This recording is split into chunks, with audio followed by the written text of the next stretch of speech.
নির্বাচন করার আগে সর্বপ্রথম যে কাজ, এই কাজটি আজকে থেকে 6 মাস আগে করা উচিত ছিল। যে এই সরকার দায়িত্ব নেওয়ার পরে সর্বপ্রথম অবৈধ অস্ত্র উদ্ধার করা উচিত ছিল। তাহলে আমরা দেখতাম যে আওয়ামী লীগের যার কাছে একটা অস্ত্র আছে বৈধ, তার কাছে 3টা 4টা করে অবৈধ অস্ত্র আছে। আমার কাছে খবর আছে এখনও ভারতের সীমান্ত দিয়ে বাংলাদেশে অস্ত্র ঢুকছে। ছাত্রলীগ, যুবলীগ সহ তাদের দালাল গোষ্ঠীর কাছে তারা অস্ত্র পাঠাচ্ছে। তারা যে কোনো সময় একটা নাশকতা করার জন্য পরিকল্পনা তারা করছে। যার কারণে এই দ্রুত আমাদের অবৈধ অস্ত্র উদ্ধারের অভিযান আমাদের করা দরকার। যে দেশ বা সমাজ তার নাগরিককে অধিক স্বাধীনতা দিয়েছে আইন এবং সংবিধান এবং সামাজিক শিষ্টাচার অনুযায়ী, সেই দেশের নাগরিকরাই কিন্তু সৃষ্টিশীলতা বলুন কিংবা পরস্পরের সাথে একটি সৌহার্দ্য কিংবা সংহতিমূলক বা সম্প্রীতির যে ভাবনাগুলোকে আরও বেশি জোরালো করতে পেরেছে। আপনি কি মনে করেন যে এই মুহূর্তে নির্বাচনের পরিবেশ তৈরি হয়েছে? এই মুহূর্তে নির্বাচন হলে কারা সরকার গঠন করতে পারে? দেখুন, আমরা বারবার একটা কথা বলেছি যে সংস্কারের কথা শুধু শুনছি, কিন্তু সংস্কারের আমরা কোনো লক্ষণ কিন্তু আমরা ওইভাবে দেখছি না। আপনি জানেন যে স্বাধীন বাংলাদেশে শেখ মুজিব গণতন্ত্রকে হত্যা করেছে, বাকশাল করেছে, রাজনৈতিক দল নিষিদ্ধ করেছে, গণমাধ্যমের স্বাধীনতা হরণ করেছে, বাক স্বাধীনতা হরণ করেছে, কিন্তু সর্বপ্রথম যেই ব্যক্তিটি সংস্কার শুরু করেছিল তিনি হচ্ছে শহীদ রাষ্ট্রপতি জিয়াউর রহমান। তিনি সর্বপ্রথম সংস্কার করেছিলেন, সমস্ত মানুষকে তার কথা বলার স্বাধীনতা ফিরিয়ে দিয়েছিলেন। তিনি সমস্ত গণমাধ্যমের স্বাধীনতা ফিরিয়ে দিয়েছিলেন। তিনি রাজনৈতিক দলগুলোকে রাজনীতি করার সুযোগ করে দিয়েছিলেন। বাংলাদেশের সংস্কারের যেই পদক্ষেপ, তা তো এই বিএনপির হাত ধরে আমরা শুরু হতে দেখেছি। আমরা দেখেছি বেগম খালেদা জিয়ার হাত ধরে বাংলাদেশের মুক্তিযোদ্ধা মন্ত্রণালয় সৃষ্টি হয়েছে। আমরা দেখেছি প্রবাসীদেরকে কিভাবে তাদের কর্মক্ষেত্রে তাদের কিভাবে জনশক্তি রপ্তানি করা যায়, এজন্য বেগম খালেদা জিয়াকে প্রবাসী কল্যাণ মন্ত্রণালয় করতে আমরা দেখেছি। যার কারণে ঠিক একইভাবে আজকে জিয়াউর রহমানের যোগ্য উত্তরসূরি তারেক রহমান 2023 সালের জুলাই মাসে তিনি 31 দফা বাংলাদেশের গণতন্ত্রকামী সমস্ত রাজপথের যেই আন্দোলনরত দলগুলো ছিল সবার সাথে সবার পরামর্শ মতামতের ভিত্তিতে 31 দফা রূপকল্প তিনি ঘোষণা করেছেন। রাষ্ট্র মেরামতের 31 দফা দিয়েছেন। আমরা তো মনে করি যখন আমরা 31 দফা দিয়েছি, আজকে যারা এই নতুন রাজনৈতিক দল করেছেন, বিগত 5ই আগস্টে আন্দোলন সংগ্রাম যে যাদের হাত ধরে হয়েছে, তাদের তো তখন তারা সংস্কারের তারা উচ্চারণ করেনি। আমি মনে করি যে বিএনপি নেতৃত্বাধীন আমরা যারা আন্দোলন সংগ্রামে ছিলাম, আমরা যদি ক্ষমতায় যেতে পারি তাহলে রাষ্ট্রের যেই সংস্কার তা আমরা জনগণকে আমরা সুচারুভাবে উপহার দিতে পারবো। নির্বাচনের জন্য যেই পরিবেশ দরকার, সেই পরিবেশ অন্তর্বর্তীকালীন সরকারকে সৃষ্টি করতে হবে। এখন পর্যন্ত নির্বাচনের কোনো পরিবেশ সৃষ্টি হয়েছে বলে আমি মনে করি না। কারণ নির্বাচন করার আগে সর্বপ্রথম যে কাজ, এই কাজটি আজকে থেকে 6 মাস আগে করা উচিত ছিল। যে এই সরকার দায়িত্ব নেওয়ার পরে সর্বপ্রথম অবৈধ অস্ত্র উদ্ধার করা উচিত ছিল।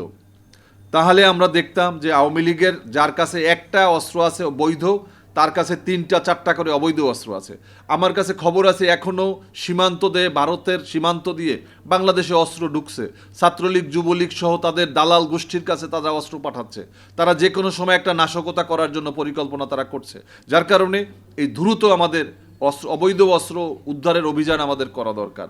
এবং নির্বাচনকে সুষ্ঠু গ্রহণযোগ্য শুধু নয়, এই নির্বাচনে যে কালো টাকার মালিকরা যে সুযোগটা পায়, এই যে আমাদের জাতীয় সংসদ আজকে কোটিপতির ক্লাবে পরিণত হয়ে গেছে। আগামী নির্বাচন কারা করবেন? যাদের কাছে হাজার হাজার কোটি টাকা আছে তারা করবেন। যাদের কাছে টাকা নেই তারা নির্বাচন করতে গেলেও তারা নির্বাচিত হতে পারবেন না।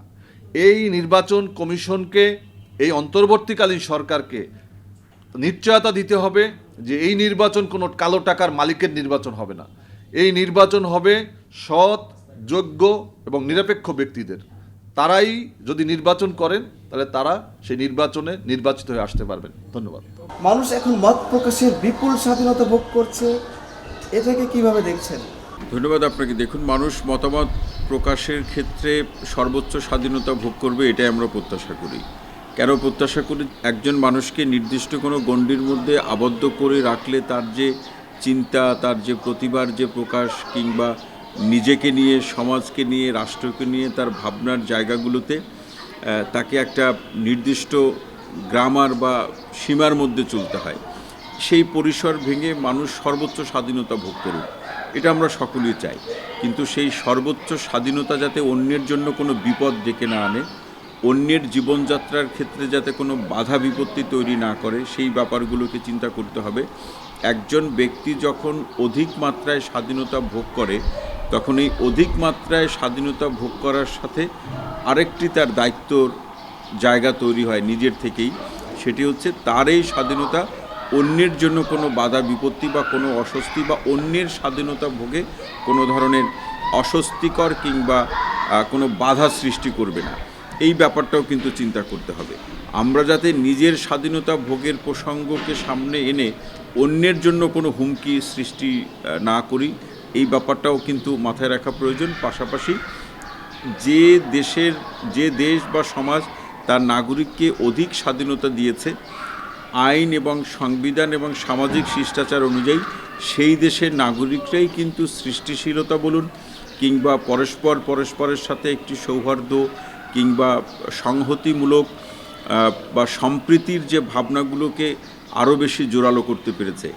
আমরা কখনোই কোনো একটা নির্দিষ্ট পরিসর বা একটা নির্দিষ্ট সীমার মধ্যে নাগরিকরা তার জীবন ধারণ কিংবা তার অধিকার চর্চা, স্বাধীনতার চর্চা করবে, সেই কথা আমরা বলছি না। নাগরিকরা তার বিবেক দ্বারা, তার চিন্তা দ্বারা প্রভাবিত হয়ে আইন, সংবিধান, সামাজিক রীতিনীতি, জীবনবোধের এই উপকরণ বা বিষয়বস্তু দ্বারা নিজেদেরকে প্রভাবিত করে, নিজেদেরকে প্রস্তুত করে, নিজেদেরকে এই বৈশিষ্ট্যগুলোর বা প্রেক্ষাপটগুলোর আলোয় আলোকিত করে সর্বোচ্চ স্বাধীনতা ভোগ করুক। আর অধিক স্বাধীনতা ভোগের মধ্যে দিয়ে মানুষ আরও বেশি মানবিক হয়ে উঠুক, মানুষের মধ্যে মনুষ্যত্বের গুণাবলী আরও বেশি জাগ্রত হোক এবং সবাই মিলে এই দেশটাকে আমরা বিনির্মাণ এবং একটা ভালো পরিবেশে বা ভালো প্রেক্ষাপটে বা একটা টেকসই এবং স্থিতিশীল অবস্থায় সকল দিক থেকে নিয়ে যাওয়ার প্রচেষ্টা এই অধিক স্বাধীনতা ভোগের মধ্যে দিয়ে নিশ্চিত হোক, এটা আমরা প্রত্যাশা করি।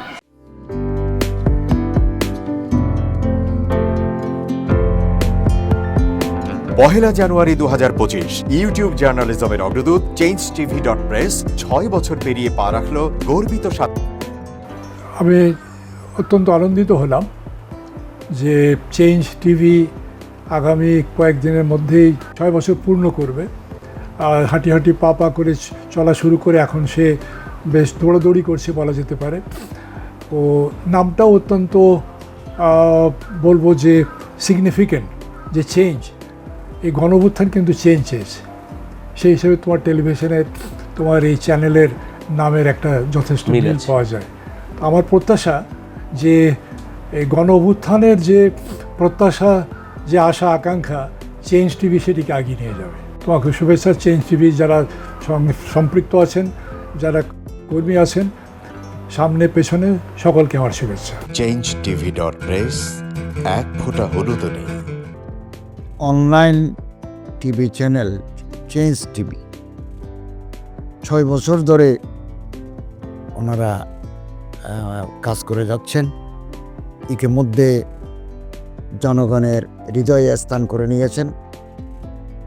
প্রায় 22 লাখ সাবস্ক্রাইবার আছে। আর যে কোনো অনুষ্ঠান 10 লাখের মতো মানুষ এটা প্রতিদিন মানুষ দেখে থাকে। আমিও এই চ্যানেল নিয়মিত দেখি। তো চেঞ্জ টিভির পক্ষে আমির মোমিনুল মানিক সাহেবের উপস্থাপনা, প্রশ্নের ধরন, এগুলো জনগণ দেখতে চায়, শুনতে চায়। আমি চেঞ্জ টিভির উত্তরোত্তর সমৃদ্ধি কামনা করছি। changetv.press এক ফোঁটা হলুদ নেই।